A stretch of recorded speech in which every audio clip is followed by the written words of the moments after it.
അൽഹംദുലില്ലാഹി റബ്ബിൽ ആലമീൻ വസ്സലാത്തു വസ്സലാമു അലാ റസൂലിഹിൽ അമീൻ വഅലാ ആലിഹി വസഹ്ബിഹി അജ്മഈൻ.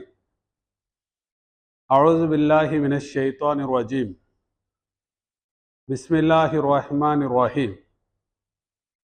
യാ അയ്യുഹല്ലസീന ആമനൂ കൂനൂ ഖവ്വാമീന ലില്ലാഹി ശുഹദാഅ ബിൽ ഖിസ്ത് ولا يجرمنكم شنآن قوم على ألا تعدلوا اعدلوا هو أقرب للتقوى إن الله خبير بما تعملون.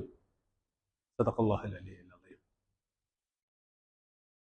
സൂറത്തുൽ മാഇദയിലെ 8-ാമത്തെ ആയത്താണ് ഇന്ന് നമ്മൾ പഠിക്കാൻ പോകുന്നത്. ആയത്ത് തുടങ്ങുന്നത് നമ്മൾ സാധാരണ സൂറത്തുൽ മാഇദയുടെ സവിശേഷതയായി പറഞ്ഞ യാ അയ്യുഹല്ലദീന ആമനു എന്നുള്ള അഭിസംബോധന വെച്ചുകൊണ്ടാണ്. അത് ഞാൻ വിശദീകരിക്കുന്നില്ല, ഒരുപാട് തവണ ആവർത്തിച്ചു വന്നതുകൊണ്ട് വിശദീകരണവും ആവർത്തിച്ചു വന്നതാണ്. അതിൽ അമ്ന് ഉണ്ടാവുക എന്നുള്ളതാണ് ഈമാനിന്റെ അടിസ്ഥാനം. അഥവാ അള്ളാഹുവിൽ നിർഭയത്വം കണ്ടെത്തുക, മറ്റൊന്നിനെയും ഭയപ്പെടാതിരിക്കുക. അങ്ങനെയാകുമ്പോഴാണ് നമ്മൾ യഥാർത്ഥത്തിൽ വിശ്വാസിയായി തീരുകയുള്ളൂ. നമ്മെ ആരും ഭയപ്പെടാതിരിക്കുക എന്ന് പറഞ്ഞാൽ നാം ആരെയും ദ്രോഹിക്കാതിരിക്കുക, എല്ലാവർക്കും അമ്ന് കൊടുക്കുക.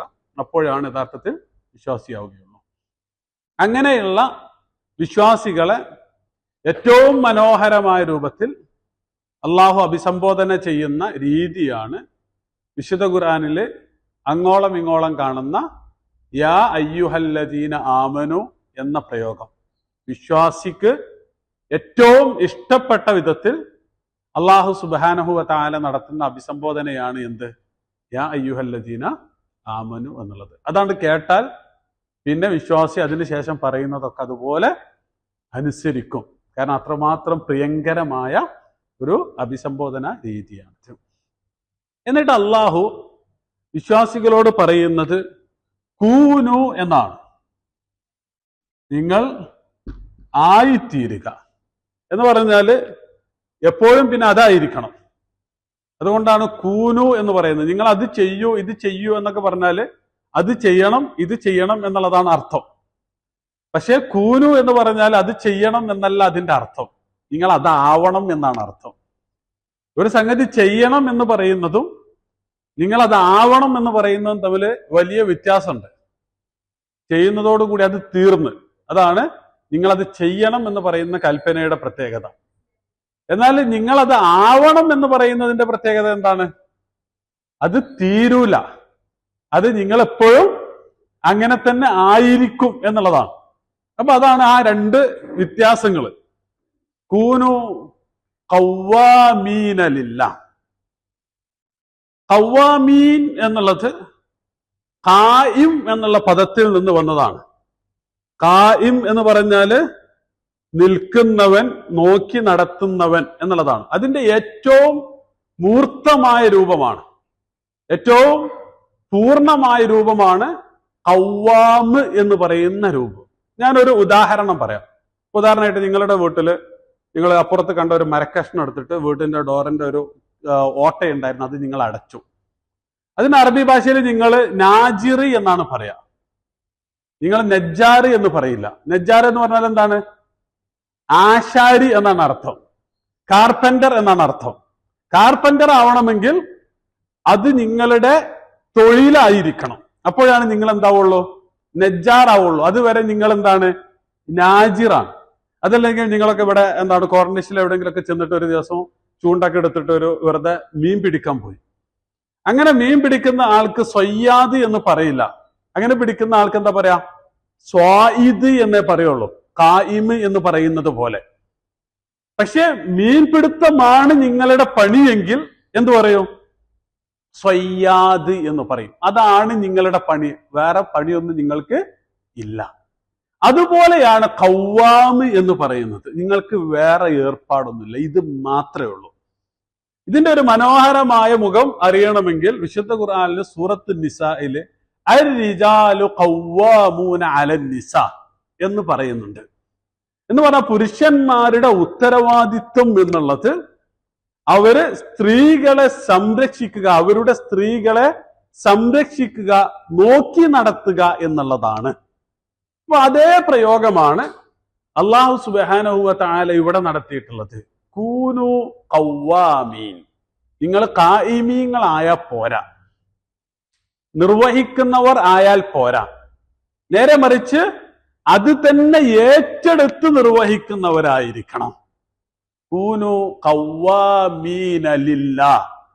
എന്തിനാണ് നിങ്ങൾ നിലനിൽക്കുന്നത്, ഏറ്റെടുത്ത് നിർവഹിക്കുന്നത്? എന്താണ്? നിങ്ങൾ അള്ളാഹുവിന് വേണ്ടി നിലകൊള്ളുന്നവരായി തീരുക. അപ്പൊ ഇതാണ് ഖിവാമത്ത് എന്ന് പറയുന്ന സാധനം. ഒരു സംഗതി ഏറ്റെടുത്ത് നിർവഹിക്കുന്നതിന്റെ ഏറ്റവും മാക്സിമം രൂപമാണ് ഖവ്വാമീൻ എന്ന് പറയുന്നത്.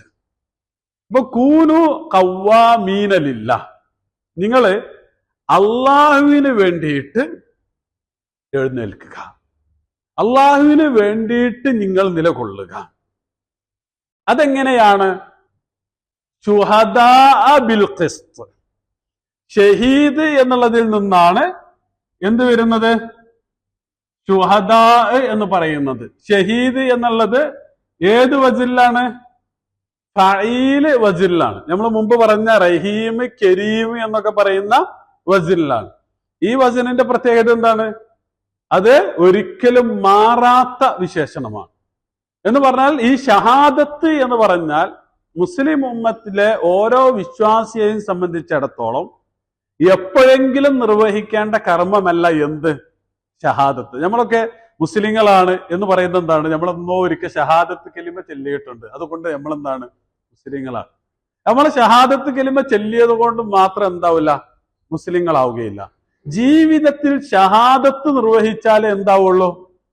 നമ്മള് മുസ്ലിങ്ങളായി തീരുകയുള്ളൂ. അപ്പൊ അതുകൊണ്ടാണ് ഷഹീദ് എന്നുള്ള വചനിൽ നിന്ന് ശുഹദാ കടന്നു വരുന്നത്. ഇപ്പോഴും നമ്മുടെ അടുത്തുണ്ടായിരിക്കേണ്ട വിശേഷണമാണ് എന്ത്? ഷഹാദത്ത് എന്നുള്ളത്.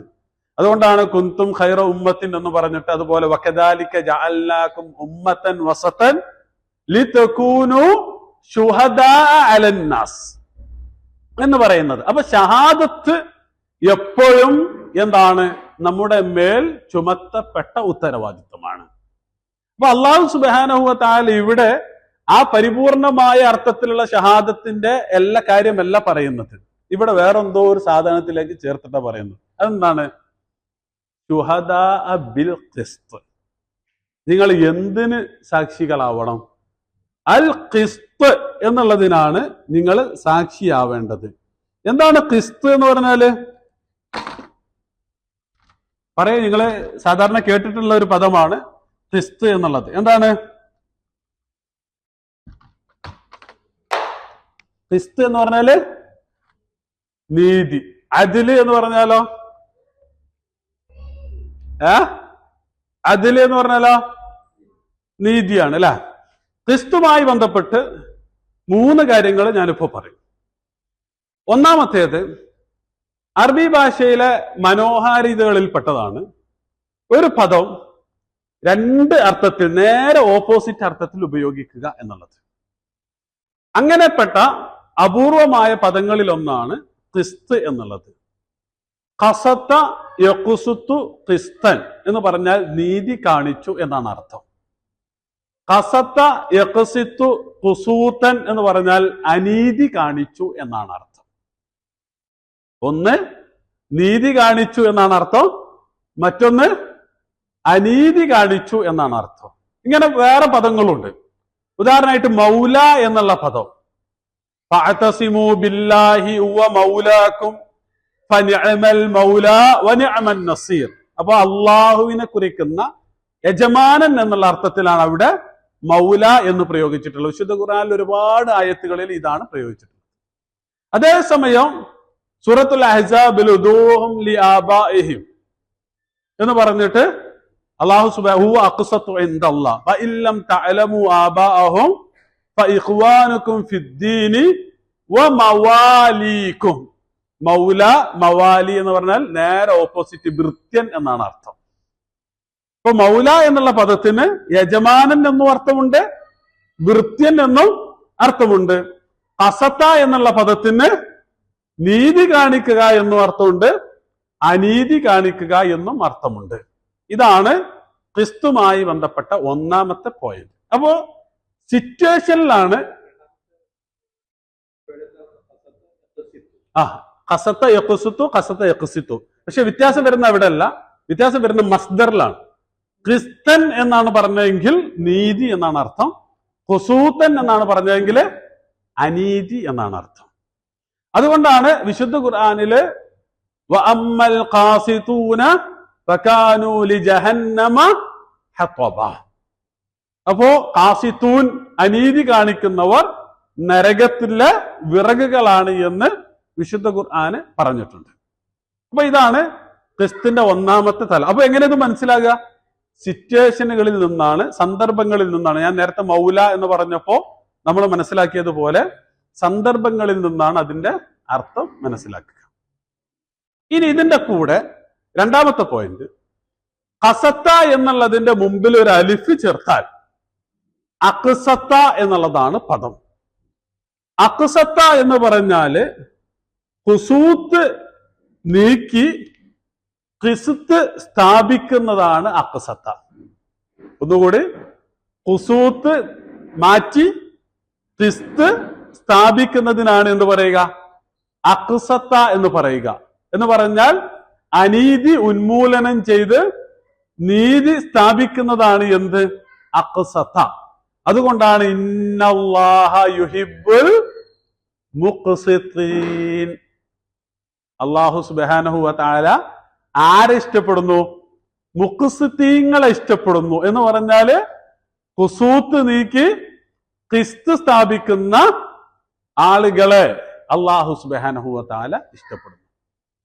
ഇതാണ് ക്രിസ്തുമായി ബന്ധപ്പെട്ട രണ്ടാമത്തെ പോയിന്റ്.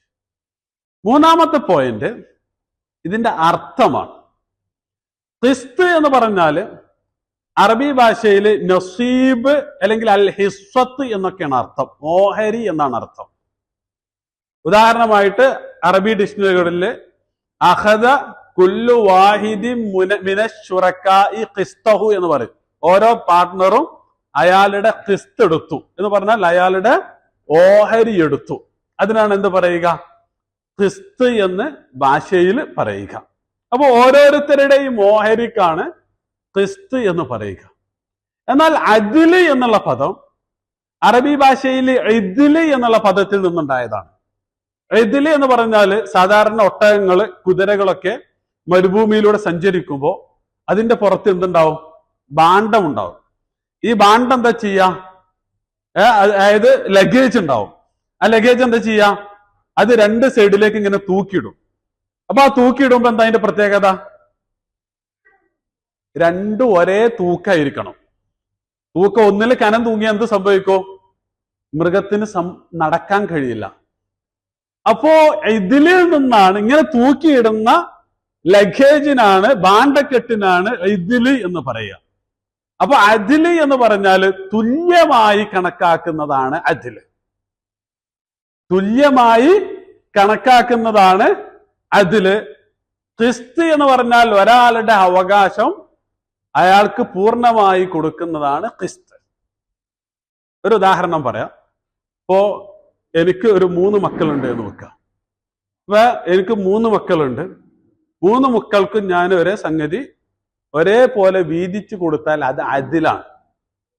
ഒരുപോലെ വീതിച്ചു കൊടുത്താൽ അത് അദിലാണ്. പക്ഷെ എന്റെ മക്കളുടെ കൂട്ടത്തിൽ ഒരാൾ രോഗിയുണ്ട് എന്ന് നോക്കുക. സാധാരണ നമുക്കൊക്കെ അങ്ങനെ സംഭവിക്കും. അതല്ലെങ്കിൽ അധ്വാനിക്കാനൊന്നും കഴിയാത്ത ഒരു മകന് അല്ലെങ്കിൽ മകൾ ഉണ്ട് എന്ന് നോക്കുക. അപ്പൊ നമ്മൾ സാധാരണയായിട്ട് എന്ത് ചെയ്യും? അവർക്ക് കുറച്ച് കൂടുതൽ കൊടുക്കും. കാരണം എന്താ? മറ്റുള്ളവരെ പോലെ അവർക്ക് സമ്പാദിക്കാൻ കഴിയില്ല. അത് അവന് അർഹതപ്പെട്ടതാണ്. പക്ഷെ അവിടെ തുല്യമല്ലെങ്കിലും അതെന്താണ്? അത് ഖിസ്താണ്. അത് ഖിസ്താണ്. അപ്പൊ ഇതാണ് അതിലും ഖിസ്തും തമ്മിലുള്ള വ്യത്യാസം. അപ്പൊ അതില് പല രൂപങ്ങളിൽ സംഭവിക്കും. എന്ന് പറഞ്ഞാൽ ഒരേ സാധനം എന്താണ് തുല്യമായി വീതിക്കുന്നത് എന്താണ്? അതിലാണ്. ഉദാഹരണമായിട്ട് വിധി കൽപ്പിക്കുന്ന സമയത്ത് അതില് എന്ന് പറയുന്നത് അത് തുല്യമായി വീതിക്കല്ല. നമ്മുടെ മുമ്പിലുള്ള ആളുകൾ എന്ന് പറഞ്ഞ വിധി തേടി വന്ന ആളുകളെ എല്ലാവരെയും ഒരുപോലെ കാണുന്നതാണ് അതില്. ചില ആളുകൾക്ക് പ്രിവിലേജ് ഉണ്ടാവും. ഇപ്പൊ കുറ്റം ചെയ്തത് സിനിമാ നടന്മാരാണ് എങ്കിൽ അവർ സാധാരണക്കാരെ പോലെ എന്താവില്ല, ശിക്ഷിക്കപ്പെടൂല. കാരണം എന്താണ്? അവർക്ക് പ്രിവിലേജ് ഉണ്ട്. നിയമത്തിന്റെ അല്ലെങ്കിൽ നിയമം നടപ്പാക്കുന്നവരുടെ ഒക്കെ കണ്ണില് അവര് അതില് അവിടെ പാലിക്കൂല. കാരണം മറ്റുള്ളവരെ കാണുന്നത് പോലെയല്ല നമ്മൾ കാണുക. അത് ഒരു എന്താണ് പ്രിവിലേജ് കൂടുതലുള്ളതാണ്. ഇപ്പൊ ഞാൻ ഉദാഹരണം പറഞ്ഞത് നമ്മുടെ നാട്ടിലെ ഒരു ഇപ്പൊ നടന്നുകൊണ്ടിരിക്കുന്ന സമയം പ്രിവിലേജ് കുറഞ്ഞതുമുണ്ട്. ഇപ്പൊ ഉദാഹരണമായിട്ട് നിങ്ങൾ ഇങ്ങനെ ഒരു ബസ്സിൽ യാത്ര ചെയ്യുകയാണെന്ന് നോക്കുക. അപ്പൊ നിങ്ങളുടെ കയ്യിലുണ്ടായിരുന്ന കുഞ്ഞിന്റെ മാല നഷ്ടപ്പെട്ട് നിങ്ങൾ ഇങ്ങനെ ചുറ്റും നോക്കിയ സമയത്ത് പ്രത്യേകിച്ച് ഒന്നും കാണാനില്ല. അപ്പുറത്ത് ഒരു നാടോടി നിൽക്കുന്നുണ്ട്. നാടോടി എന്ന് പറഞ്ഞാൽ എങ്ങനെ ഇംഗ്ലീഷിൽ പറയാൻ എനിക്കറിയില്ല, ഇവിടെയുള്ള കുട്ടികൾക്ക് അറിയോ ഒന്നും എനിക്കറിയില്ല. എന്ന് പറഞ്ഞാൽ നമ്മള് തമിഴന്മാര് എന്നോ അതല്ലെങ്കിൽ മറ്റേതെങ്കിലും ഒക്കെ ദേശത്ത് നിന്ന് വന്നാണ് നമ്മൾ ആദ്യം എന്താ പറയാ, ആ തമിഴത്തി അല്ലെങ്കിൽ ആ നാടോടിയെ കൈകാര്യം ചെയ്യും. കാരണം എന്താണ്? അവരാണ് അത് ചെയ്യുക എന്നുള്ളതാണ് നമ്മളുടെ കാഴ്ചപ്പാട്. അപ്പൊ ഇത് നിയമത്തിന്റെ കണ്ണിൽ എന്താണ്? അതിലല്ല, അനീതിയാണ്. അപ്പൊ നിയമത്തിന്റെ കണ്ണിൽ എല്ലാവരും സമന്മാരാണ് എന്നുള്ളതാണ് സാധനം. എന്ത്? അതില്. അല്ലെങ്കിൽ ഒരു സംഗതി എല്ലാവർക്കും തുല്യമായി കൊടുക്കുന്നതാണ് എന്ത്? അതില് എന്നുള്ളത്. എന്നാൽ ഖിസ്ത് എന്നുള്ളത് ഓരോരുത്തരുടെയും അവകാശങ്ങൾ. അതാണ് അള്ളാഹു സുബ്ഹാനഹു വ തആല എന്താണ് ഈ പരലോകത്തെ മീസാനിനെ കുറിച്ചൊക്കെ പറയുന്നിടത്ത് എന്താണ് അൽ ഖിസ്ത് എന്നുള്ള പദം പ്രയോഗിച്ചിട്ടുണ്ട്. ആയത്ത് ഓർമ്മ വരുന്നില്ല. അപ്പോ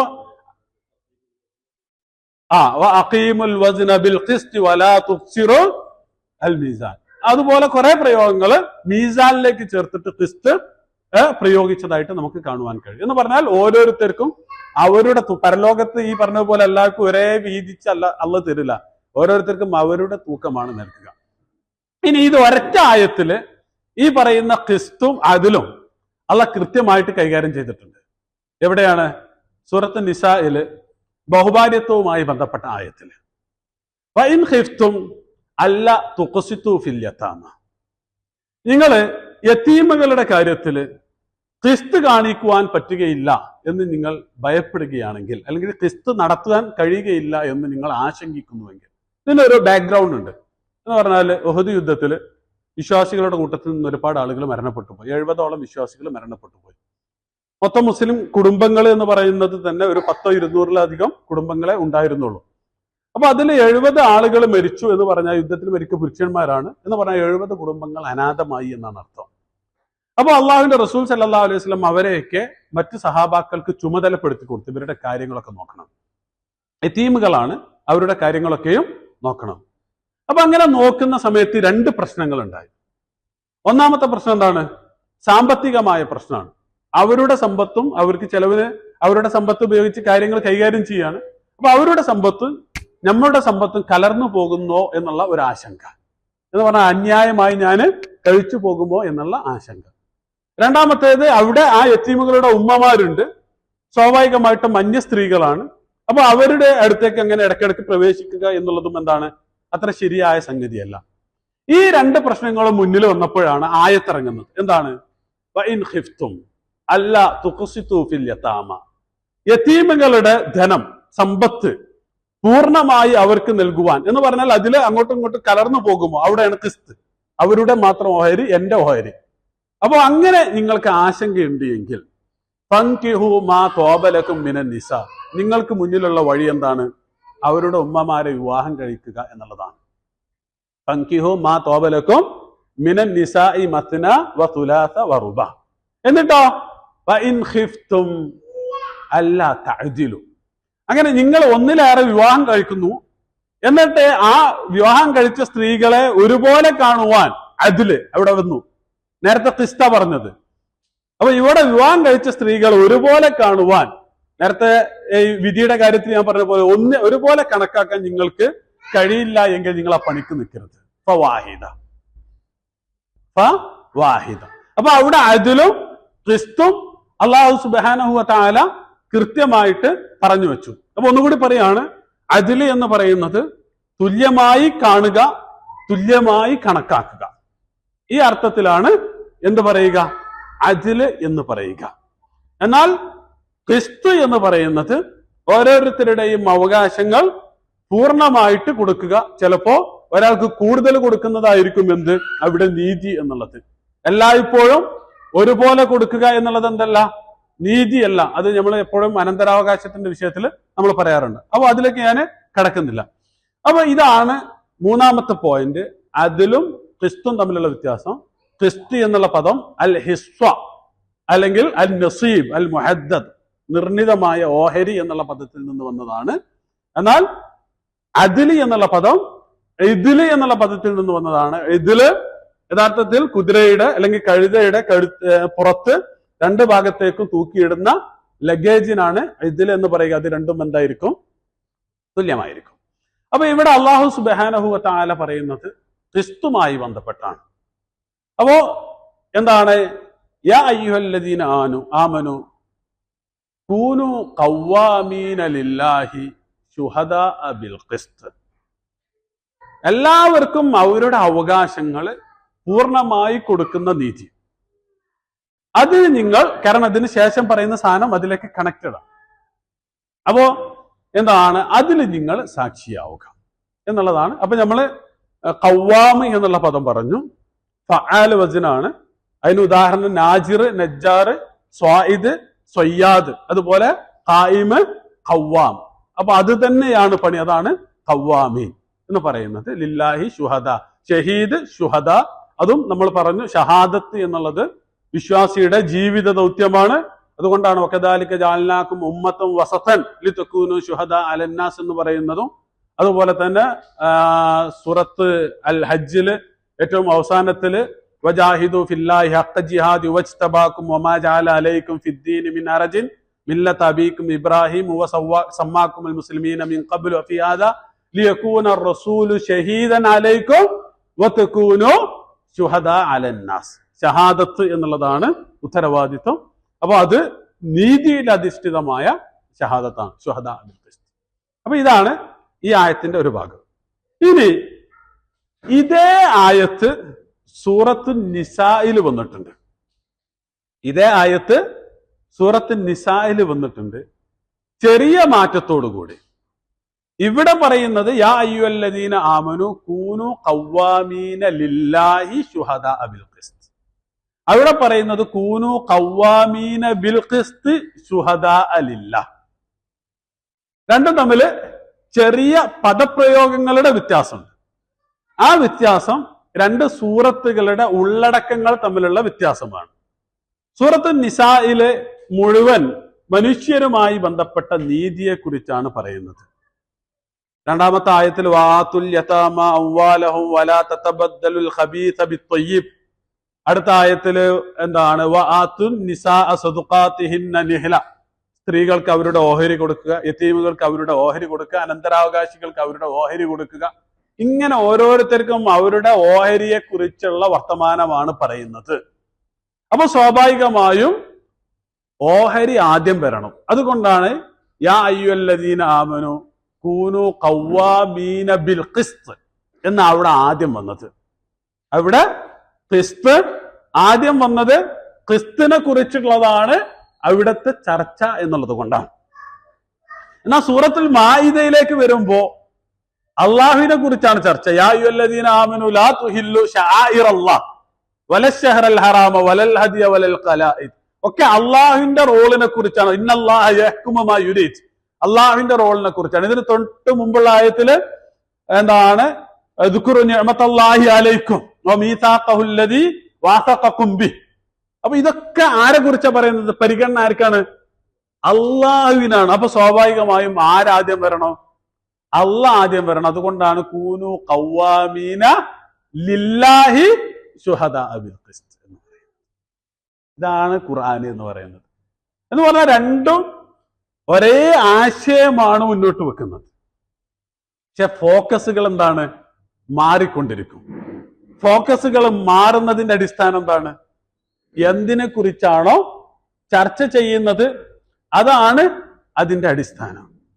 അപ്പോ ഇങ്ങനെയാണ് വിശുദ്ധ ഖുർആന് മുന്നോട്ട് വെക്കുന്ന പദപ്രയോഗങ്ങൾ എന്നുള്ളത്. അപ്പൊ അല്ലാഹു സുബ്ഹാനഹു വ തആല വിശ്വാസികളോട് പറഞ്ഞത് യാ അയ്യുഹല്ലദീന ആമനു കൂനു ഖവ്വാമീന. ഖവ്വാമ് എന്ന് പറഞ്ഞാൽ തന്നെ ഇതിന് നിൽക്കാന്നാണ്. ലില്ലാ എന്ന് കൂനു എന്ന് പറഞ്ഞാൽ പിന്നെ അതാവുക എന്നാണ്. കൂനു എന്ന് പറഞ്ഞാൽ അതാവുക എന്നാണ്, വേറെ പരിപാടി ഒന്നുമില്ല. കവാമീൻ എന്ന് പറഞ്ഞാൽ നിങ്ങളുടെ പണി തന്നെയാണ് എന്ന് പറയുന്നതാണ്. കൂനു കവാമീൻ ലില്ല ഷുഹദ എന്നുള്ള ഷഹീദ് വസിന് അത് സ്ഥായി ആയതിനെ കുറിക്കുന്നതാണ്. ഖിസ്ത് എന്നുള്ളത് ഈ പറയുന്ന മൂല്യമാണ്. അപ്പൊ ഖിസ്ത് എന്ന് പറയുന്നത് യഥാർത്ഥത്തിൽ ഇസ്ലാമിന്റെ മൂല്യമാണ്. ആരാ എന്ന് നിങ്ങൾ നോക്കേണ്ടതില്ല, അവകാശമുണ്ടോ കൊടുത്തിരിക്കണം. അതുകൊണ്ടാണ് അല്ലാഹു സുബ്ഹാനഹു വ തആല പ്രവാചകന്മാരെ നിയോഗിച്ചതൊക്കെ എന്തിനു വേണ്ടിയാണ്? ഖിസ്ത് സ്ഥാപിക്കുന്നതിന് വേണ്ടിയാണ്. ലഖദ് അർസൽനാ റുസുലനാ ബിൽ ബയ്യിനാത്ത് വഅൻസൽനാ മഅഹുമുൽ കിതാബ ലിയഖൂമൻ നാസു ബിൽ ഖിസ്ത്. ഞാൻ പ്രവാചകന്മാരെ നിയോഗിച്ചിരിക്കുന്നു, അവർക്ക് വേദഗ്രന്ഥം കൊടുത്തിരിക്കുന്നു. എന്തിനാണ് കൊടുത്തത്? ലിയഖൂമൻ നാസു ബിൽ ഖിസ്ത്, ജനങ്ങള് ഖിസ്തില് നിലനിൽക്കുന്നതിന് വേണ്ടിയാണ്. അപ്പൊ ഇതാണ് ഇസ്ലാമിന്റെ ഒരു അടിസ്ഥാനം എന്നുള്ളത്, ലോകത്ത് നീതി സ്ഥാപിക്കുക എന്നുള്ളതാണ്. അപ്പൊ ഇത് പറഞ്ഞതിന് ശേഷം നിങ്ങൾ എല്ലാ ആളുകളുടെയും അവകാശം പൂർണ്ണമായി കൊടുക്കണം, അല്ലെങ്കിൽ അവകാശങ്ങൾ പൂർണ്ണമായി കൊടുക്കുന്നതിന് നിങ്ങൾ സാക്ഷിയാവണം എന്ന് പറഞ്ഞതിന് ശേഷം ചിലപ്പോൾ നിങ്ങൾക്ക് തോന്നും അതൊന്നും ചെയ്യേണ്ടതില്ല, എന്നാലും ശരിയാണ് എന്ന് ചില സന്ദർഭത്തിൽ തോന്നും. ആ സന്ദർഭമാണ് എന്ത്? വലാ യജ്രിമന്നകും ശനആനു ഖൗമിൻ അലാ അല്ലാ തഅദിലു. ജറമ എന്ന് പറഞ്ഞാല് ഖതഅ എന്നാണ് അർത്ഥം, മുറിക്കുക എന്നാണ് അർത്ഥം. അപ്പോ ഇത് മുമ്പ് ഞാൻ വിശദീകരിച്ചിരുന്നു. മരത്തിലൊക്കെ കയറിയിട്ട് മോശപ്പെട്ട ഫലങ്ങള് മുറിച്ചു മാറ്റുന്നതിനാണ് സാധാരണ എന്ത് പറയുക? ജറമ എന്ന് പറയുക. അപ്പോ നിങ്ങളെ വലാ യജ്രിമന്നകും, മോശപ്പെട്ട കർമ്മങ്ങൾ സമ്പാദിക്കുന്നതാണ് ജരീമത്ത് എന്ന് പറയുന്നത്, കുറ്റകൃത്യം എന്ന് പറയുന്നത്. അപ്പോ വലാ യജ്രിമന്നകും, നിങ്ങളിങ്ങനെ മോശം പ്രവർത്തിക്കുവാൻ നിങ്ങളെ പ്രേരിപ്പിക്കാതിരിക്കട്ടെ, അല്ലെങ്കിൽ നിങ്ങളെ കുറ്റവാളികളാക്കാതിരിക്കട്ടെ. വലാ യജ്രിമന്നകും, ന എന്ന് പറഞ്ഞാൽ തഅക്കീദ്, പവറിനെ കുറിക്കുന്ന, അങ്ങനെ ചെയ്യാതിരിക്കട്ടെ. വലാ യജ്രിമന്നകും ശനആനു ഖൗമിൻ, ഒരു ജനതയോടുള്ള വിദ്വേഷം. ശനആന് എന്ന് പറഞ്ഞാല് ശനഅ അശ്നഅ എന്നൊക്കെ പറഞ്ഞാൽ ശത്രുത കാണിച്ചു എന്നാണ്, വെറുപ്പ് കാണിക്കുക എന്നാണ്. സാധാരണ വെറുപ്പിനല്ല ഇത് പറയുക. നമ്മുടെ മനസ്സിലിങ്ങനെ വെറുപ്പ് പുകഞ്ഞുകൊണ്ടിരിക്കുന്ന ഈ ഒരു ശനആൻ എന്ന് പറഞ്ഞ ഫഅലാൻ വസിനാണ്. ഈ ഒരു ഫഅലാൻ വസിന്റെ പ്രത്യേകത അത് വളരെ അപൂർവമായിട്ടുള്ള ഇതാണ്.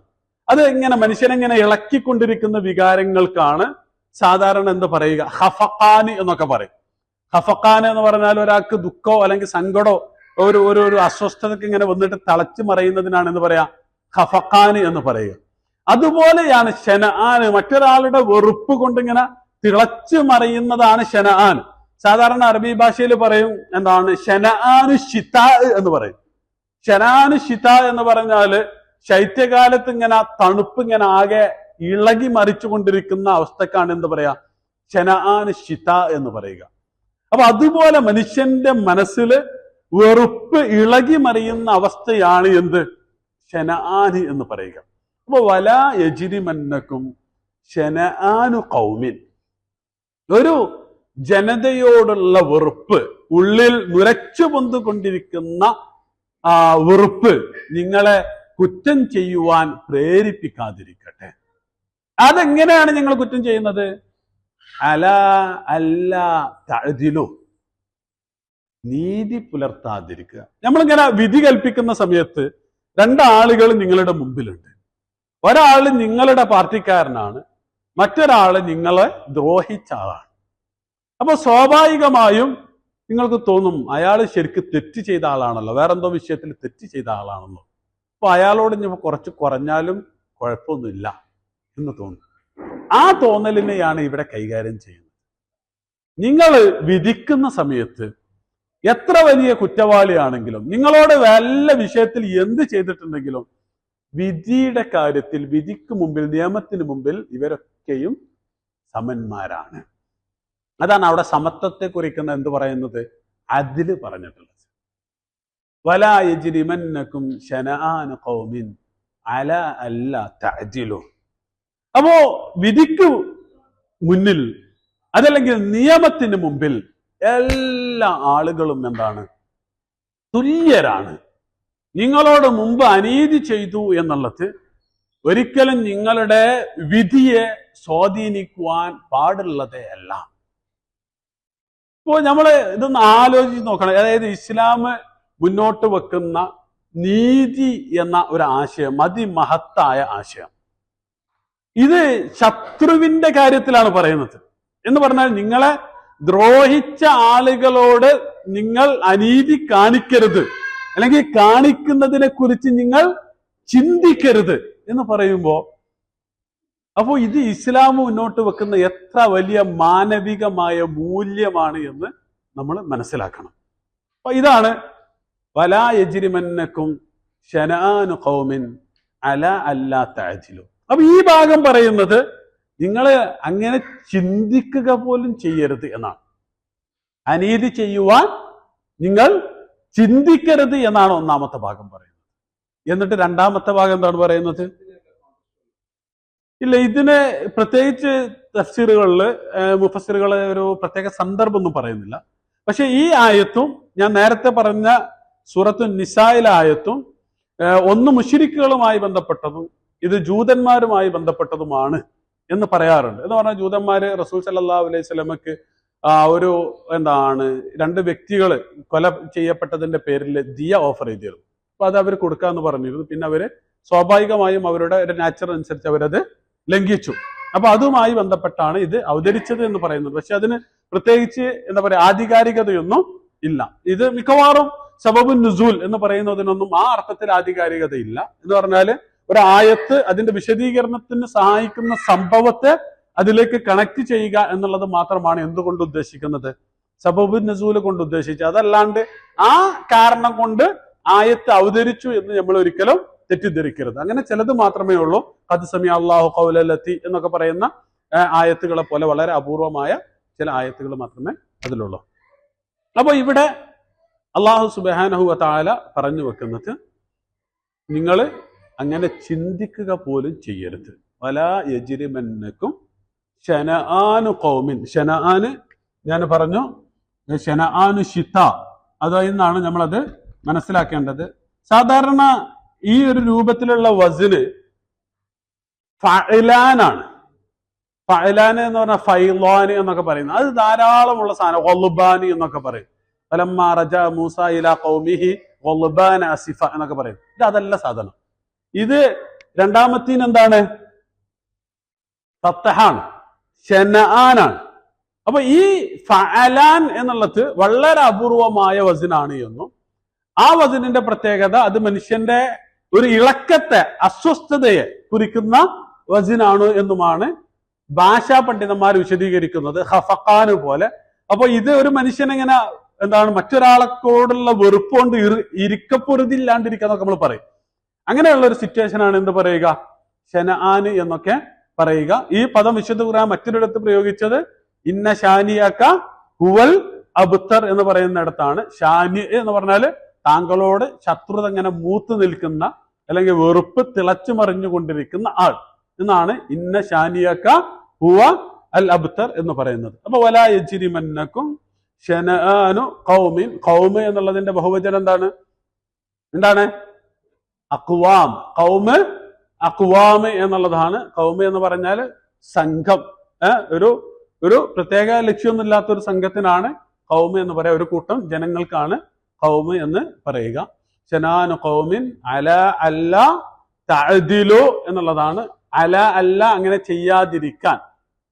അല്ലാ തഅദിലു. അദ്ല്, ഇതിലിൽ നിന്നാണ് അദ്ല് വരുന്നത്. അദ്ല് എന്നുള്ള ആശയം എപ്പോഴും മുസാവാത്തിനെ, സമത്വത്തെ കുറിക്കുന്നതാണ്. അത് നിയമത്തിന്റെ മുന്നിലെ സമത്വമായാലും വിഭവങ്ങള് തുല്യമായി വീതം വെക്കുന്നതാണെങ്കിലും അങ്ങനെയൊക്കെയുള്ള സംഗതിയാണ്. അപ്പൊ അതിനാണ് അദ്ല് എന്ന് സാധാരണ പ്രയോഗിക്കാറുള്ളത്. അല അല്ല തഅദിലു. അപ്പോ ഈ ആയത്തിന്റെ ഒന്നാമത്തെ ഭാഗം നിങ്ങൾ അനീതി ചെയ്യുവാൻ ചിന്തിക്കുക പോലും ചെയ്യരുത്. രണ്ടാമത്തെ ഭാഗം നിങ്ങൾ നീതി ചെയ്യണം. എത്ര ഊന്നിയിട്ടാണ് ഇത് പറയണം നോക്ക്. എഅ്ദിലു എന്ന് പറഞ്ഞാല് നിങ്ങള് നീതി പുലർത്തുകയും ചെയ്യണം. അപ്പോ നമ്മൾ സാധാരണ പറഞ്ഞാല് നിങ്ങൾ അനീതി ചെയ്യാൻ ചിന്തിക്കുക പോലും ചെയ്യരുത് എന്ന് പറഞ്ഞ കാര്യം വ്യക്തമാണ്. എന്ന് പറഞ്ഞാൽ അനീതി ചെയ്യരുത് എന്നാണ്.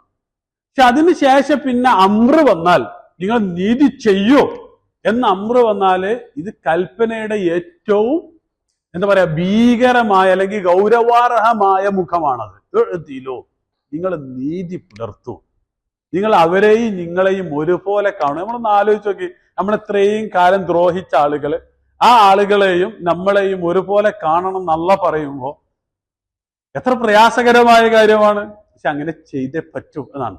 എഴുതിയില്ലോ ഹുവ അഖ്റബു ലിത്തഖ്വ. അപ്പൊ അതിലും തീർത്തില്ല. അപ്പൊ നമുക്ക് തോന്നും അവരോടൊക്കെ കുറച്ചൊക്കെ എന്താണ് അവരെ അവഗണിക്കുന്നതൊന്നും തെറ്റില്ല, കാരണം അവരെന്നെ ദ്രോഹിച്ചതാണ്. ഇപ്പൊ നമ്മളെ വ്യക്തിപരമായിട്ടല്ല, ഇപ്പൊ മുസ്ലിങ്ങളെ ദ്രോഹിച്ച ആളുകൾ എന്ന് നമ്മൾ പറയും. അപ്പൊ അവര് നമ്മളെ ദ്രോഹിച്ച ആളുകളാണ്, നമ്മൾ അവരോട് എന്താണ് പ്രത്യേകിച്ച് മമതൊന്നും കാണിക്കേണ്ടതില്ല, അങ്ങനെ മമത കാണിക്കാതിരിക്കുന്നതാണ് നീതി എന്ന് നമ്മൾ വിചാരിക്കുമ്പോ അങ്ങനെ ചെയ്യുന്നതല്ല നീതി. നീതി എന്താണ്? നിങ്ങളെയും അവരെയും തുല്യമായി കാണുന്നതാണ് നീതി. തുല്യമായി കാണുന്നതാണ് തഖ്വയോട് ഏറ്റവും ചേർന്നത്. ഹുവ അഖ്റബു ലിത്തഖ്വ. അഖ്റബ് എന്ന് പറഞ്ഞാല് ഏറ്റവും അടുത്ത, ഖരീബ് എന്ന് പറഞ്ഞാൽ അടുത്തത്, അഖ്റബ് എന്ന് പറഞ്ഞാല് ഏറ്റവും അടുത്തത്, കബീർ എന്ന് പറഞ്ഞാൽ വലുത്, അക്ബർ എന്ന് പറഞ്ഞാല് ഏറ്റവും വലുത്, തൊവീൽ എന്ന് പറഞ്ഞാല് ലോങ് നീളമുള്ളത്, അത്വൽ എന്ന് പറഞ്ഞാല് ഏറ്റവും നീളമുള്ളത്. Okay, clear? അപ്പൊ സ്വാഭാവികമായും ഇവിടെ ഖരീബല്ല വേണ്ടത്, എന്ത് തന്നെയാണ് വേണ്ടത്? കാരണം വിശ്വാസികൾ എപ്പോഴും ഏറ്റവും തഖ്വയോട് ഏറ്റവും ചേർന്ന് നിൽക്കുന്നതാണ് അന്വേഷിക്കുക. എന്താണ് പടച്ചവനോട് ഏറ്റവും ചേർന്ന് നിൽക്കാൻ പറ്റുന്ന സാധനം എന്താണ് എന്നുള്ളതാണ് വിശ്വാസികൾ അന്വേഷിക്കുക. അപ്പൊ സ്വാഭാവികമായി വിശ്വാസികളോട് അല്ലാഹ് പറയാണ്, അള്ളാഹുവിനോട് അല്ലെങ്കിൽ അള്ളാഹുവിനെ കുറിച്ചുള്ള ചിന്തയോട് അല്ലെങ്കിൽ അള്ളാഹുവിനെ കുറിച്ചുള്ള ബോധത്തോട് ഏറ്റവും ചേർന്ന് നിൽക്കുന്നത് എന്താണ്? അത് അവരെയും നിങ്ങളെയും ഒരുപോലെ കാണുക, അതിലായി കാണുക എന്നുള്ളതാണ്. അതാണ് തഖ്വ എന്നുള്ളത് മുമ്പ് നമ്മൾ വിശദീകരിച്ചതാണ്. വിഖായത്ത് എന്നുള്ളതിൽ നിന്നാണ് പ്രതിരോധം, സൂക്ഷ്മത എന്നൊക്കെയാണ് യഥാർത്ഥത്തിൽ വഖ എന്നുള്ള ബേസ്. അപ്പൊ അള്ളാഹുവിന്റെ ശിക്ഷയിൽ നിന്നുള്ള പ്രതിരോധം അല്ലെങ്കിൽ തിന്മയിൽ നിന്നുള്ള സൂക്ഷ്മത, ഇവയെല്ലാം ഉൾക്കൊള്ളുന്ന വിശാലമായ പദപ്രയോഗമാണ് എന്ത്? തഖ്വ എന്നുള്ളത്. ഹുവ അഖ്റബു ലിത്തഖ്വ. നിങ്ങൾ നീതി കാണിക്കുക, അതാണ് തഖ്വയോട് ഏറ്റവും ചേർന്നിട്ടുള്ളത്. ഇന്നല്ലാഹ ഖബീറുൻ ബിമാ തഅമലൂൻ. തീർച്ചയായും അല്ലാഹു, ഇന്നല്ലാഹ എന്ന് പറഞ്ഞാല് അല്ലാഹു. ഈ ഇന്നല്ലാഹ ഖബീറുൻ ബിമാ തഅമലൂൻ ഇതിനെന്താ പറയാ? ഒന്നാമത്തെ ക്ലാസ്സിൽ ഞാൻ പഠിപ്പിച്ചതാണ്. എന്താണ്? തെദീൽ, വാൽകഷ്ണം എന്നാണ് പറയാ. ഇത് വളരെ ഇമ്പോർട്ടന്റ് ആണ്, കാരണം മിക്കവാറും ആയത്തുകൾക്ക് ഇങ്ങനെ ഒരു ഭാഗം ഉണ്ടാവും. ഈ ഭാഗം അതിന് മുമ്പുള്ള ഭാഗങ്ങളുമായിട്ട് കണക്റ്റഡ് ആയിരിക്കും. ഓക്കെ, അപ്പോ ഇന്നല്ലാഹ ഖബീറുൻ. എന്താണ് ഖബീർ എന്ന് പറഞ്ഞാല്?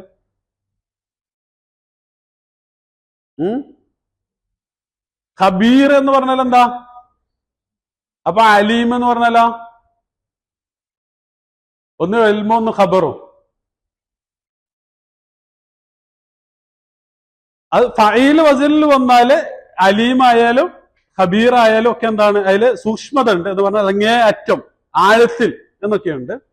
പക്ഷെ ഖബർ എന്ന് പറഞ്ഞാൽ സാധാരണ ഈ പദം വന്നിട്ടുള്ളത്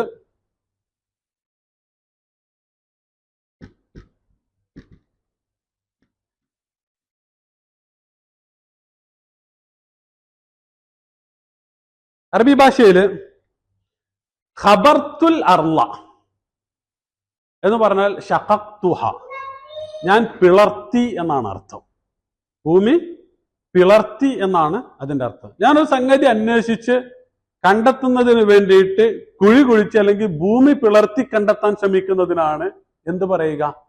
ഖബീർ എന്ന് പറഞ്ഞാല് ഉള്ളിലുള്ള ഒരു സാധനം പുറത്ത് എടുക്കുക അല്ലെങ്കിൽ കണ്ടെത്തി എടുക്കുന്നതിനാണ് എന്ത് പറയുക? ഖബീർ എന്ന് പറയുക. അപ്പോ നമ്മളുടെ പ്രവർത്തനങ്ങൾ എത്ര കുഴിച്ചു മൂടിയതാണെങ്കിലും എത്ര ആഴത്തിലുള്ളതാണെങ്കിലും അതൊക്കെ ആര് പിടിച്ചെടുക്കും? അത് അള്ള പിടിച്ചെടുക്കും എന്നുള്ള ആശയമാണ് ഖബീർ എന്നുള്ള പദം.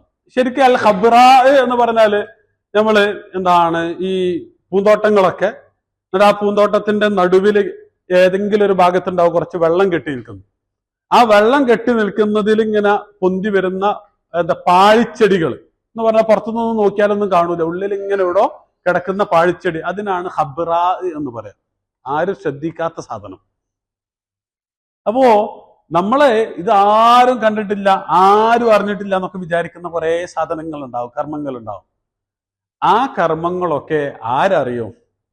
അള്ള അറിയും എന്ന് പറയുന്ന പ്രയോഗമാണ് ഖബീർ എന്നുള്ള പദത്തിന്റെ ഒരു മെയിന്.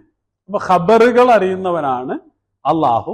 പക്ഷെ അത് ഈ പറയുന്ന എന്താണ് ചാനലുകൾ ആഘോഷിക്കുന്ന ഖബറുകൾ മാത്രമല്ല, അങ്ങേയറ്റം ഉള്ളിലുള്ള ആരും അറിയാത്ത ഖബറുകൾ അറിയുന്നവനാണ് അള്ളാഹു. അപ്പൊ അത് കൃത്യമായിട്ട് മനസ്സിലാക്കിയാല് യൗമഇദിൻ തുഹദ്ദിസു അഖ്ബാറഹ. അപ്പൊ കൃത്യമായിട്ട് അതിന്റെ അർത്ഥം മനസ്സിലായില്ലേ? അതായത് ഭൂമിയാണ്ട് വരും പരലോകത്ത്, എന്നിട്ട് ഓരോ തരിയിലും ദാ ഇവിടെ ഒരാളുണ്ടായിരുന്നു, ഇയാൾ ഇന്നതൊക്കെ ചെയ്തിരുന്നു എന്ന് പറഞ്ഞാല് ഇവിടെ ഒന്നുമില്ലല്ലോ, അതൊക്കെ മാഞ്ഞ് ആരും അറിഞ്ഞിട്ടില്ല എന്നൊക്കെ നമ്മൾ വിചാരിച്ചു പോയ സാധനങ്ങളൊക്കെ ഇങ്ങനെ നാളെ പരലോകത്ത് ഇങ്ങനെ ഭൂമി പിളർത്തിയിട്ട് ഇങ്ങനെ തുറന്നിങ്ങനെ വെക്കും അള്ളാന്റെ മുന്നിൽ. ഇതാ പഠിച്ചോനെ, ഇതാ ഇവിടെ എങ്ങനെയാണ് ഉണ്ടായത്, മറ്റൊടുത്ത് ഇവിടെ ഇങ്ങനെ ഉണ്ടായത്.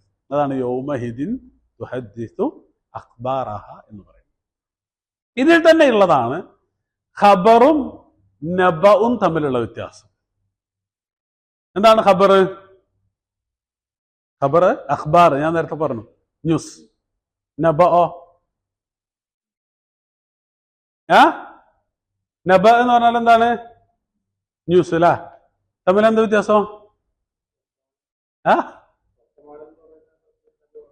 അല്ല, നബ കൊണ്ടുവരുന്നവരാണ് നബിമാര്, നബിയ്, അംബിയാക്കൾ.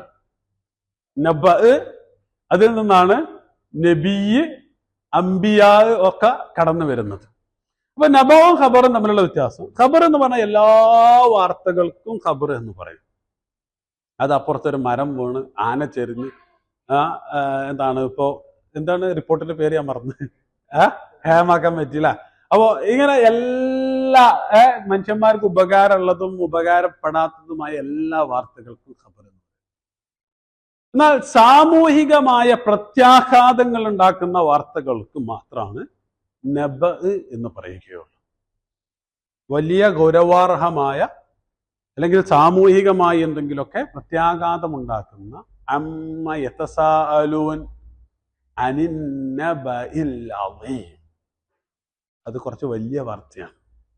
അതാണ് അനിൻ നബഇൽ അളീം. ഹുദ്ഹുദ് സുലൈമാൻ നബി അലൈഹി സ്വലാത്തു വസ്സലാമിന്റെ അടുത്ത് വന്നിട്ട് പറയുന്ന ഒരു വർത്തമാനമുണ്ട്. വജിഅ്തുക മിൻ സബഇൻ ബിനബഇൻ യഖീൻ. ഞാൻ എവിടുന്നാണ് വരുന്നത്? ഞാൻ സബയിൽ നിന്നാണ് വരുന്നത്. ഞാൻ എന്തുമായാണ് വരുന്നത്? ബിനബഇൻ യഖീൻ, ഒരു വളരെ ഗൗരവാർഹമായ ഒരു വാർത്തയുമായിട്ടാണ് ഞാൻ. അപ്പൊ അങ്ങനെ കനമുള്ള വാർത്തകളാണെങ്കിൽ കൊണ്ടുവരുന്ന ആളുകളൊക്കെ ഒന്ന് ശ്രദ്ധിക്കണം. അതുകൊണ്ടാണ് യാ അയ്യുഹല്ലദീന ആമനൂ ഇൻ ജാഅകും ഫാസിഖുൻ ബിനബഇൻ ഫതബയ്യനു. നബ ആണോ, കുറച്ച് ഗൗരവാർഹമായ വിഷയമാണോ, സന്ദേശമാണോ, എങ്കിൽ ആരാണ് അത് പറഞ്ഞതെന്നൊന്ന് അന്വേഷിക്കുന്നത് നല്ലതാണ് എന്ന് അല്ലാഹു സുബ്ഹാനഹു വ തആല പറയുന്നുണ്ട്. അപ്പൊ ഇതാണ് ഖബറും നബഉം തമ്മിലുള്ള വ്യത്യാസം. എല്ലാ ഖബറുകളും എന്തല്ല? നബഅുകളല്ല. എന്നാൽ നബഅുകളൊക്കെയും ഖബറുകളാണ്, വാർത്തകളാണ് എന്ന് നമ്മൾ മനസ്സിലാക്കുക. നബഅ് കൊണ്ടുവരുന്നവരാണ് അംബിയാക്കൾ എന്ന് നമ്മൾ. ഓക്കെ, ഇന്നല്ലാഹ ഖബീറുൻ. അപ്പൊ അല്ലാഹു സുബ്ഹാനഹു തആല എല്ലാ മുക്കും മൂലയും പൊളിച്ച് എല്ലാ സാധനവും പിടിച്ച് പുറത്തു. ബിമാ തഅമലൂൻ, നിങ്ങൾ പ്രവർത്തിച്ചു കൊണ്ടിരിക്കുന്നതിനെ കുറിച്ച്. അമല്, അമില, യഅമലു, തഅമലു. നിങ്ങൾ പ്രവർത്തിച്ചു കൊണ്ടിരിക്കുന്നതിനെ കുറിച്ച് അല്ലാഹു സുബ്ഹാനഹു വ തആല അങ്ങേയറ്റം സൂക്ഷ്മമായി അറിയുന്നവനാണ്. അതാണ് ഇന്നല്ലാഹ ഖബീറുൻ ബിമാ തഅമലൂൻ. അതുപോലെ നേരത്തെ ഞാൻ പറഞ്ഞു സൂറത്തു നിസായില് അദ്ലുമായി ബന്ധപ്പെട്ട ഇതേ ആയത്ത് മറ്റൊരു രൂപത്തിൽ യാ അയ്യുഹല്ലദീന ആമനൂ കൂനൂ ഖവ്വാമീന ബിൽ ഖിസ്തി ശുഹദാ ലില്ലാഹി വലൗ അലാ അൻഫുസിക്കും എന്നൊക്കെ പറഞ്ഞിട്ട് ആ ആയത്ത് അവസാനിക്കുന്നത് ഇന്നല്ലാഹ കാന ബിമാ തഅമലൂന ഖബീറ. ദേ അമല്, ഖബർ ദേ സാധനവുമായി ബന്ധപ്പെട്ടാണ് എന്ന് പറഞ്ഞാല് നീതി എന്നുള്ളത് അത്രത്തോളം പ്രധാനപ്പെട്ട ആശയമാണ്. ലോകത്തിന്റെ നിലനിൽപ്പ് തന്നെയും നീതിയുമായി ബന്ധപ്പെട്ടതാണ്, ലോകത്തിന്റെ ബാലൻസ്. അതുകൊണ്ടാണ് പ്രവാചകന്മാരെ എന്തുമായി പറഞ്ഞയച്ചത് എന്ന് പറഞ്ഞത് ലഖദ് അർസൽനാ റസൂലനാ ബിൽ ബയ്യിനാതി വഅൻസൽനാ മഅഹുൽ കിതാബ ലിയഖൂമൻ നാസു ബിൽ ഖിസ്ത്. പ്രവാചകൻ തിരുമേനി സല്ലല്ലാഹു അലൈഹി വസല്ലമ ഒരു കഥ പറയുന്നുണ്ട്. റസൂൽ സല്ലല്ലാഹു അലൈഹി വസല്ലമ പറയുന്നത് അതായത് പ്രവാചകന് മുമ്പുള്ള ഒരു സമൂഹത്തിൽ കഴിഞ്ഞു പോയ ഒരു സംഭവം. ഒരു മനുഷ്യൻ മറ്റൊരു മനുഷ്യനിൽ നിന്ന് ഒരു തുണ്ട് ഭൂമി വാങ്ങി. അങ്ങനെ ഭൂമി വാങ്ങി സ്വാഭാവികമായും നമ്മൾ കൃഷി നടത്തുന്നതിന് വേണ്ടിയിട്ട് ആ വാങ്ങിയ മനുഷ്യൻ അതിങ്ങനെ ഉഴുതുമറിച്ചു കൊണ്ടിരിക്കുകയാണ്. സ്വഹീഹുൽ ബുഖാരി ഉദ്ധരിക്കുന്ന ഹദീസാണ്. അങ്ങനെ അതിങ്ങനെ മറച്ചുകൊണ്ടിരിക്കുന്ന സമയത്ത് മണ്ണിന്റെ അടിയിൽ നിന്ന് എന്ത് കിട്ടി? ഒരു ജറ മിനദ് ദഹബ്, ഒരു വലിയ നിധി കിട്ടി. നിധി എന്ന് പറഞ്ഞാൽ ഒരുപാട് സ്വർണവും അമൂല്യമായ നമ്മുടെയൊക്കെ നിലവിലുള്ള ഒരു കണക്കനുസരിച്ച് ബില്യൺ കണക്കിന് ഡോളറുകളൊക്കെ വിലയുള്ള ഒരു സാധനം. അപ്പോൾ അത് കിട്ടിയപ്പോൾ അതുമായി അയാള് ഭൂമി വാങ്ങിയ വ്യക്തിയുടെ അടുത്ത് എന്ന് പറഞ്ഞാൽ ഭൂമി വിറ്റ വ്യക്തിയുടെ അടുത്ത് ചെന്നു. ഞാൻ താങ്കളുടെ അടുത്ത് നിന്ന് ഭൂമി മാത്രമേ വാങ്ങിയിട്ടുള്ളൂ, ഇത് ഞാൻ വാങ്ങിയിട്ടില്ല എന്ന് പറഞ്ഞിട്ട് അത് അദ്ദേഹം തിരിച്ചു കൊടുക്കുകയാണ്.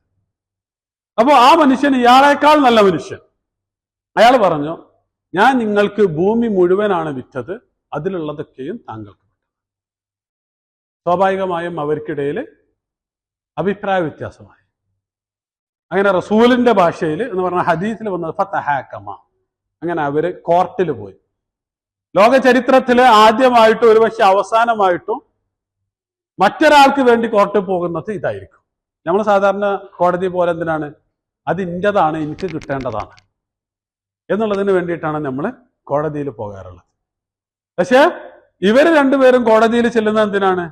അത് അവൻ്റെതാണ്, എന്റേതല്ല, അവനുള്ളതാണ് എന്ന് പറയാനാണ്. അങ്ങനെ രണ്ടുപേരും വാദം ഉന്നയിച്ചു. അവസാനം നിവൃത്തിയില്ല എന്ന് കണ്ട് കാളി ജഡ്ജി ചോദിച്ചു അത്ര, നിങ്ങൾക്ക് മകനുണ്ടോ? ആ എനിക്ക് മകനുണ്ട്. ആ നിങ്ങൾക്ക് മകളുണ്ടോ? ആ എനിക്ക് മകളുണ്ട്. എങ്കിൽ നിങ്ങൾ രണ്ടുപേർക്കും അങ്ങോട്ടും ഇങ്ങോട്ടും വിവാഹം കഴിപ്പിക്കുക, എന്നിട്ട് ഈ സമ്പത്ത്, ഈ നിധിയുടെ മുതല് അവർക്ക് കൊടുക്കുക. അങ്ങനെ വിവാഹം കഴിപ്പിച്ചു, അവര് കൊടുത്തു. എന്നിട്ട് ആ ഹദീസ് അവസാനിക്കുന്നത് വതസദ്ദഖാബിഹി, അവര് രണ്ടുപേരും എന്ന് പറഞ്ഞാൽ ആ മക്കൾ പോലും അത് നമുക്ക് വേണ്ട എന്ന് പറഞ്ഞിട്ട് അവർ രണ്ടുപേരും കൂടി അത് ദാനം ചെയ്തു എന്ന് പറയുന്നത്. നമ്മളൊന്ന് ആലോചിച്ച് നോക്കണം. ഇതാണ് കൂനു ഖവ്വാമീന ലില്ലാഹി ശുഹദാഅ ബിൽ ഖിസ്ത് എന്നുള്ളത്. നമ്മൾ എപ്പോഴും ചിലപ്പോ എന്തെങ്കിലും ഒരു നിലപാടെടുക്കുമ്പോ മൂപ്പര് പണ്ട് എന്നോട് അത് ചെയ്തതല്ലേ എന്ന് നമ്മൾ ആലോചിക്കില്ലേ? അങ്ങനെ ഒരാളാണ് നമ്മുടെ മുന്നിലുള്ളത് എങ്കിൽ ഒന്ന് ചിന്തിച്ചു പോകില്ലേ? അങ്ങനെ ആ ചിന്തിച്ചു പോകുന്നതിനെ മുറിച്ചു കളയുന്നതാണ് ശുഹദാ ബിൽ ഖിസ്ത് എന്ന് പറയുന്നതും വലാ യജ്രിമന്നകും ശനആനു ഖൗമിൻ അലാ അല്ലാ തഅജിലു എന്ന് പറയുന്നത്. ഇതാണ് ഇസ്ലാം മുന്നോട്ട് വെക്കുന്ന നീതി സങ്കല്പം എന്നുള്ളത്. അവിടെ മനുഷ്യനാണ്, അവിടെ നീതിക്ക്, നിയമത്തിന് മുമ്പിൽ എല്ലാ മനുഷ്യരും തുല്യരാണ് എന്നുള്ളതാണ്. എല്ലാ ആളുകൾക്കും അവരുടേതായ അവകാശങ്ങൾ ലഭിക്കണം എന്നുള്ളതാണ് ക്രിസ്തു എന്നുള്ളത്. ഓക്കെ, അപ്പൊ ഇത് പറഞ്ഞതിന് ശേഷം അള്ളാഹു സുബ്ഹാനഹു വ തആല ഇത് പറയാനുള്ള കാരണം, ഇവിടെ അള്ളാഹുവിന് വേണ്ടി നിങ്ങൾ നിലകൊള്ളുക എന്ന് പറയാൻ കാരണം അതിന് മുമ്പുള്ള ആയത്തുമായിട്ടുള്ള കണക്ഷനാണ്. അതെന്താണ്?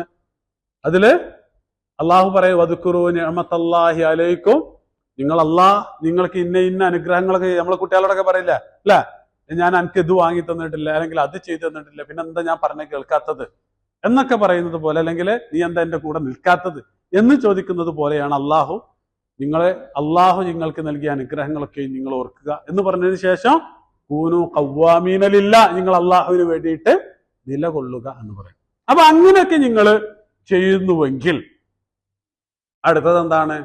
വഅദല്ലാഹുല്ലദീന ആമനു വഅമിലുസ് സ്വാലിഹാത്ത്. അള്ളാഹു വാഗ്ദാനം ചെയ്തിരിക്കുന്നു. വഅദ എന്ന് പറഞ്ഞാൽ എന്താണ്? വഅദ എന്നുള്ളതിൽ നിന്ന് ഒരുപാട് പദങ്ങളുണ്ട്.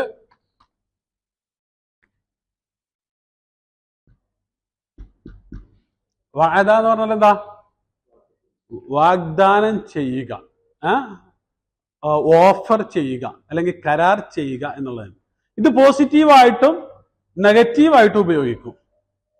എന്ന് പറഞ്ഞാൽ ഒരാൾക്ക് നല്ലത് ഓഫർ ചെയ്യുന്നതിനും ഒരാളെ കൊണ്ടുപോയി പെടുത്തുന്നതിനും എന്ത് പറയും? വഅദ എന്ന് പറയും. അശ്ശൈത്വാനു യഇദുകുമുൽ ഫഖർ എന്ന് വിശുദ്ധ ഖുർആൻ പറഞ്ഞിട്ടുണ്ട്. പിശാച് നിങ്ങൾക്ക് എന്താണ് ഓഫർ ചെയ്യുന്നത്? ദാരിദ്ര്യമാണ് വാഗ്ദാനം ചെയ്യുന്നത്, അല്ലെങ്കിൽ ദാരിദ്ര്യത്തിലേക്ക് നിങ്ങളെ കൊണ്ടുപോയി പെടുത്തുകയാണ് പിശാച് ചെയ്യുക. അപ്പൊ വഅദ എന്നുള്ളത് പോസിറ്റീവായിട്ടും നെഗറ്റീവായിട്ടും ഉപയോഗിക്കുന്ന പദപ്രയോഗമാണ് വഅദ എന്നുള്ള പദപ്രയോഗം. അതിൽ നിന്നാണ് മീആദ്. ഇന്നല്ലാഹ ലാ യുഖ്ലിഫുൽ മീആദ്, അള്ളാഹു കരാർ ഒരിക്കലും ലംഘിക്കുകയില്ല എന്നൊക്കെ പറയുന്നു. നമ്മൾ സാധാരണ ഒരാളോട് നമ്മുടെ ജീവിതത്തില്, ദൈനംദിന ജീവിതത്തിൽ സംഭവിക്കുന്ന, നമ്മൾ ഒരാളോട് പറയും 4 മണിക്ക് ഞാൻ അവിടെ ഇറങ്ങുന്നുണ്ടെന്ന്, അല്ലെങ്കിൽ അവിടെ ഉണ്ടാവട്ടെ എന്ന് പറയും. എന്നിട്ടോ 4 മണി കഴിയും, 4:30 കഴിയും, 5 മണി കഴിയുമൊക്കെ ഉണ്ടാവും ഇങ്ങനെ മാറ്റി വരുന്നത്. നമ്മൾ അങ്ങനെ ഒരാൾക്ക് കൊടുക്കുന്ന വാഗ്ദാനത്തിന് പറയുന്ന പേരാണ് മൗഇദ് എന്ന് പറയുക. മൗഇദ് എന്ന് പറയുന്നത്. അപ്പൊ അത് ലംഘിക്കുക എന്നുള്ളത് വലിയ തെറ്റാണ്. നമ്മൾ ആദ്യം മനസ്സിലാക്കണം. ഒരാളുടെ 5 മിനിറ്റ് എന്ന് പറഞ്ഞാൽ അയാളുടെ ജീവിതത്തിന്റെ, ജീവന്റെ, ആയുസിന്റെ ഭാഗമാണ്. അത് നമ്മൾ ഒരാൾക്ക് വേസ്റ്റ് ആക്കുന്നുവെങ്കിൽ നമ്മൾ നാളെ പഠിച്ചവനോട് അതിന്റെ പേരിൽ സമാധാനം പറയേണ്ടി വരും. ഞാനത് പറയാൻ കാരണം, നമ്മൾ വളരെ ലാഘവത്തോടു കൂടി കൈകാര്യം ചെയ്യുന്ന സാധനമാണ്. ഒരാളോട് നമ്മൾ പറയും നമ്മൾ ഇത്ര മണിക്ക് നമ്മൾ അവിടെ ഉണ്ടാവട്ടോ എന്ന് പറഞ്ഞിട്ട് പിന്നെ ഒരു വില നമ്മൾ അതിന് കൊടുക്കും. ചിലപ്പോൾ അത് ചിന്തിച്ചിട്ട് തന്നെ ഉണ്ടാവും, നമ്മൾ പോയി കിടന്നിറങ്ങിയിട്ടുണ്ടാവും. അപ്പോൾ അതൊരിക്കലും ചെയ്തു പോകരുത്. അപ്പൊ അത് വഅദിന്റെ ഭാഗമാണ്. അള്ളാഹു വാഗ്ദാനം ലംഘിക്കുകയില്ല എന്ന് പറഞ്ഞാല് നമ്മളും വാഗ്ദാനം ലംഘിക്കുവാൻ പാടില്ല എന്നാണ് അതിന്റെ അർത്ഥം. അപ്പൊ ഇതേ അള്ളാഹുവിന്റെ വാഗ്ദാനം എന്താണ്? വഅദല്ലാഹുല്ലദീന ആമനു, അള്ളാഹു വിശ്വാസികൾക്ക്, അമ്നും ഈമാനുമുള്ളവർക്ക് വാഗ്ദാനം ചെയ്തിരിക്കുന്നു. അതിന്റെ കൂടെ എന്തുണ്ടാവണം? വിശ്വാസം മാത്രം ഉണ്ടായാൽ പോരാ, പിന്നെ എന്തുവാണോ? കർമ്മവും ഉണ്ടായിരിക്കണം. വഅമലുസ് സ്വാലിഹാത്ത്. വഅദല്ലാഹുല്ലദീന ആമനു വഅമിലു അസ്വാലിഹാത്ത്. അമില എന്ന് പറഞ്ഞാൽ പ്രവർത്തിച്ചു. ഞാൻ മുമ്പ് സൂചിപ്പിച്ചിരുന്നു, അമലു സ്വാലിഹ എന്നുള്ളതില് 3 ആശയങ്ങളുണ്ട്. ഓക്കെ, അതിലൊന്ന് കർമ്മം നല്ല കർമ്മമായിരിക്കണം എന്ന് പറഞ്ഞാല് 500 രൂപ ദാനം ചെയ്യുക എന്നുള്ളത് സ്വാലിഹായ കർമ്മമാണ്. അതിലെന്തുണ്ട്? സ്വാലിഹീയത്തുണ്ട്, നന്മയുണ്ട്. പക്ഷെ 500 രൂപ നമ്മൾ കൈകാര്യം ചെയ്യുന്ന ഒരു ദൂർത്തടിക്കുന്ന മനുഷ്യനാണ് എങ്കിൽ അതെന്തല്ല, അതിൽ സ്വലാഹീയത്തില്ല. ഒരു കർമ്മം സ്വാലിഹീയത്തും സ്വലാഹീയത്തും ഉണ്ടാകുമ്പോഴാണ് എന്താവുക?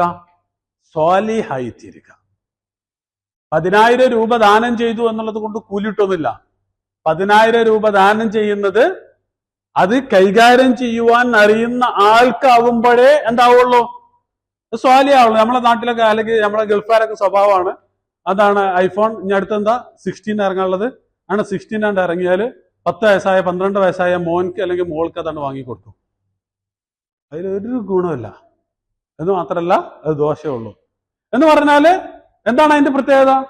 നമ്മൾ ഈ പറയുന്നത് ദാനധർമ്മമാണ്, പക്ഷെ അത് ഫിറ്റായിടത്തല്ല ചെയ്യുന്നത്. അത് ഫിറ്റായെന്നിടത്ത് വെക്കുമ്പോഴാണ് അതെന്താവുള്ളൂ?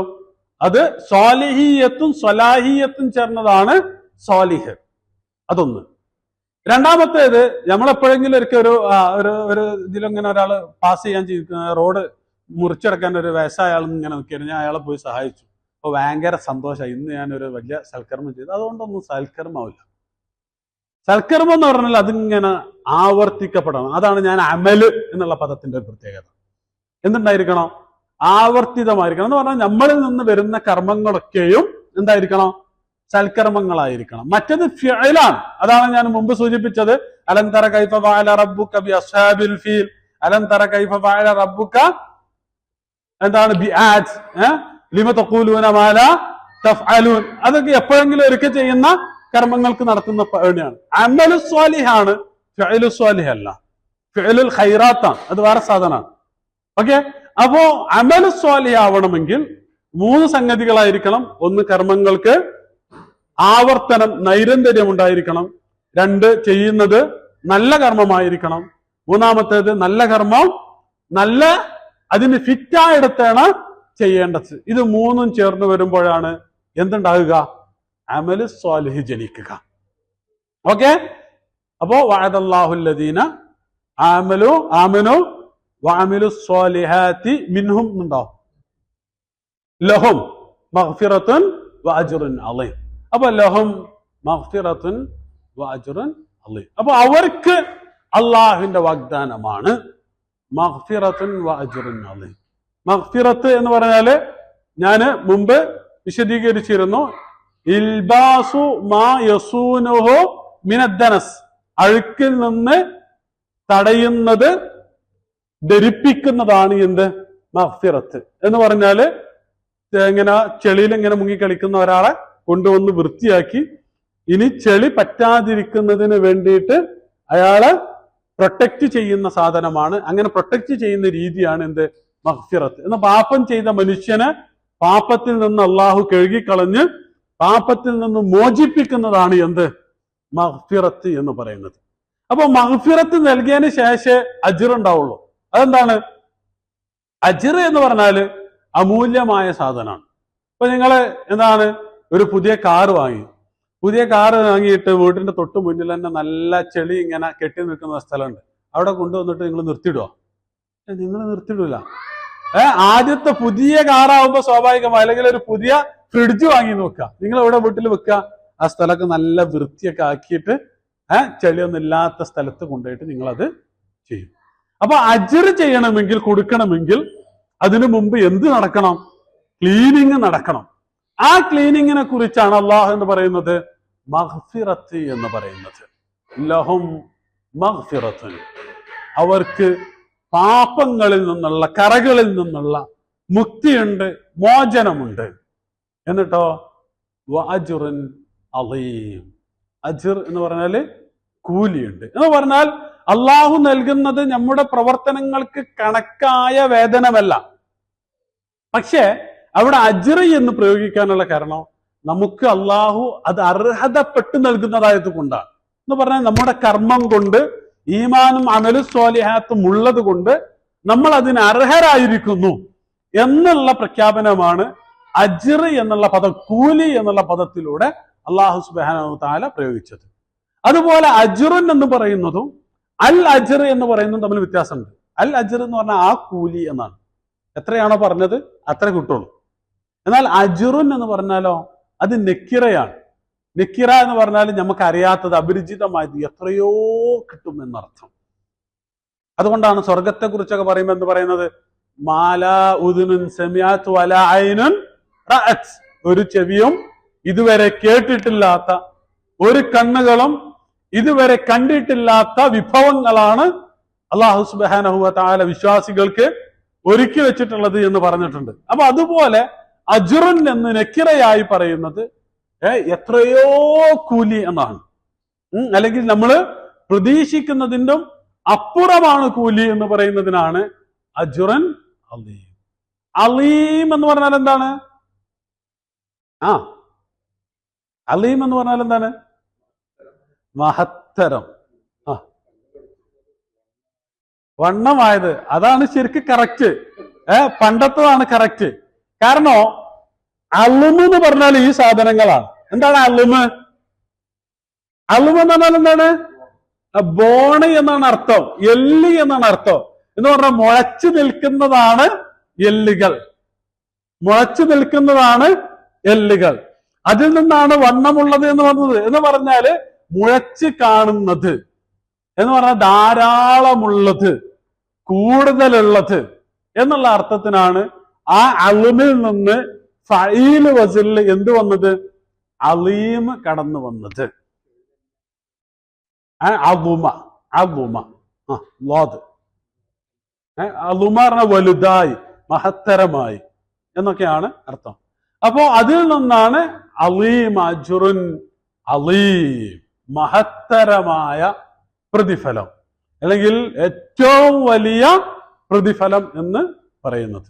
അപ്പോ വഅദല്ലാഹുല്ലദീന ആമനു വഅമിലുസ്സാലിഹാത്തി ലഹും മഗ്ഫിറത്തുൻ വഅജ്റുൻ അളീം. അപ്പോ അള്ളാഹു ഒരു കൽപ്പന കൊടുത്തതിന് ശേഷം അടുത്ത ഓഫർ നൽകി. നമ്മൾ മക്കളൊക്കെ എങ്ങനെ തെർബിയത്ത് നടത്തുന്നതിന്റെ ഒരു രീതി കൂടി ഇതിൽ പറയാറുണ്ട്. സഹാബാക്കളൊക്കെ എന്താണ് മക്കളെ കൊണ്ട് നോമ്പെടുപ്പിക്കും, നോമ്പെടുത്താൽ ഇന്ന ഇന്ന കളിപ്പാട്ടം ഉണ്ടാക്കി തരാം എന്നൊക്കെ പറയും എന്നൊക്കെ ഉണ്ട്. അതുപോലെ നമ്മൾ എന്തെങ്കിലുമൊക്കെ നന്മകൾ ചെയ്യാൻ പ്രേരിപ്പിക്കുമ്പോൾ അതിന് ചെറിയ ചെറിയ വാഗ്ദാനങ്ങളൊക്കെയും കൊടുക്കാം. വിശ്വാസികളോട് അള്ളാഹു സ്വീകരിച്ച സമീപനം അവരോട് എന്താണ് കൽപ്പന കൊടുക്കുമ്പോൾ അതിനപ്പുറത്ത് എന്ത് കൊടുക്കുന്നുണ്ട്?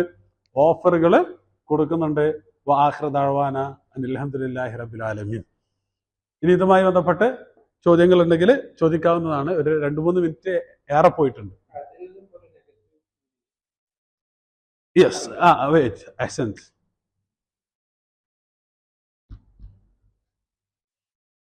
അതില് ഞാൻ പറഞ്ഞു ഇതിലിൽ നിന്നാണ് അതിലുണ്ടായത് എന്ന് പറഞ്ഞാല് മൃഗങ്ങളുടെ ഭാരം എന്താണ് ലഗേജ് 2 സൈഡിലേക്കും തൂക്കിയിടുന്നതിനാണ് ഇതിൽ എന്ന് പറയാം. അതിന്റെ പ്രത്യേകത എന്തായിരുന്നു? അത് രണ്ടും തുല്യമായിരുന്നു.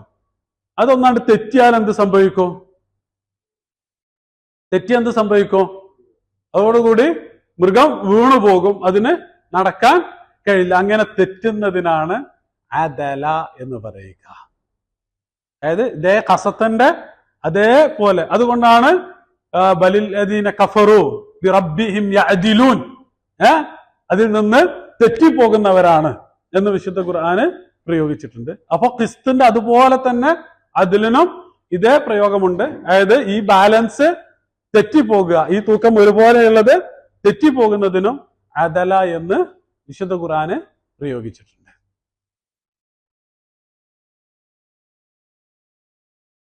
സമയം 7:15.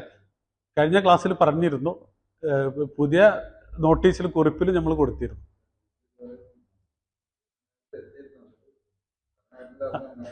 ഓക്കെ, 7:15 കേട്ടിട്ടുണ്ട്. അവസാനിപ്പിക്കല്ല. ഇത് കഴിയുന്ന ആളുകളൊക്കെ സ്ത്രീകളൊക്കെ നോട്ട് എഴുതുന്നുണ്ട്. അല്ലാത്തവരൊക്കെ നോട്ട് എഴുതാൻ ശ്രമിക്കുക. കാരണം ഉപകാരപ്പെടും. നിങ്ങൾക്ക് മറ്റ് ക്ലാസ്സുകൾ എടുക്കുമ്പോഴും അതല്ലെങ്കിൽ ഖുർആൻ ഓതുമ്പോഴൊക്കെ ഉപകാരപ്പെടുന്ന സംഗതികളാണ്. അപ്പോൾ പരമാവധി നോട്ട് എഴുതാനൊക്കെ ശ്രമിക്കുക. അള്ളാഹു സുബ്ഹാനഹു വ തആല വിശുദ്ധ ഖുർആൻ പഠിക്കുന്ന, അതനുസരിച്ച് ജീവിക്കുന്ന, അത് മറ്റുള്ളവർക്ക് പകർന്നു കൊടുക്കുന്ന വിശ്വാസികളുടെ ഗണത്തിൽ നമ്മെ ഉൾപ്പെടുത്തി അനുഗ്രഹിക്കുമാറാവട്ടെ. റബ്ബന ആതിനാ ഫിദ്ദുനിയ ഹസന വഫിൽ ആഖിറതി ഹസനത വഖിനാ അദാബന്നാർ. ആമീൻ ആമീൻ റഹ്മതിക യാ അർഹമർ